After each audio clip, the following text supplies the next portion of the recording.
కొత్త ఉద్యోగాలు దేవుడేరుగా ఇప్పటికే ఉద్యోగాలు చేస్తున్నటువంటి వాళ్ళకు సంబంధించినటువంటి డిఏలు దిక్కులేదు, కరువు భత్యం దిక్కులేదు. ఎవరైనా ఉద్యోగి రిటైర్మెంట్ అయిపోతే రిటైర్మెంట్ బెనిఫిట్స్ కూడా ఇవ్వలేనటువంటి అసమర్థత ప్రభుత్వము ఈ రేవంత్ రెడ్డి ప్రభుత్వము, కాంగ్రెస్ పార్టీ ప్రభుత్వం. అనేక సంవత్సరాలు ప్రభుత్వానికి ప్రజలకు సేవ చేసినటువంటి ఉద్యోగస్తులకు రిటైర్మెంట్ రోజున బెనిఫిట్స్ ఇవ్వాల్సినటువంటి బాధ్యత ఉన్నది.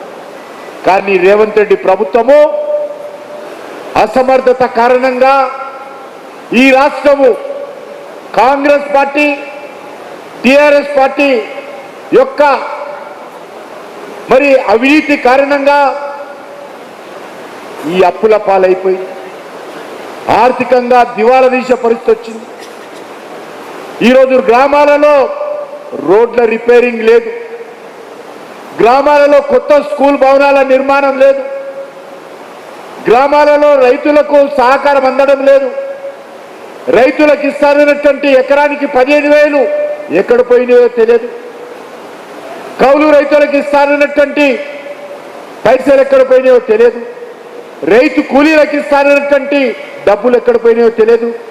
దళిత కుటుంబానికి ఇస్తారన్నటువంటి 12 లక్షల రూపాయలు కనిపించడం లేదు. ఏ ఒక్క కుటుంబానికి కూడా కాంగ్రెస్ పార్టీ వచ్చిన తర్వాత ప్రతి దళిత కుటుంబానికి 12 లక్షలు అని చెప్పారు. ఒక్క కుటుంబానికి కూడా ఇంతవరకు ఇవ్వలేదు. రేషన్ కార్డును కొత్త ఇస్తామని చెప్పి ఇంకా ఆశ పెడతా ఉన్నారు. మహిళలకు ప్రతి నెలకు 2,500 రూపాయలు ఆర్థిక సాయం చేస్తామన్నారు.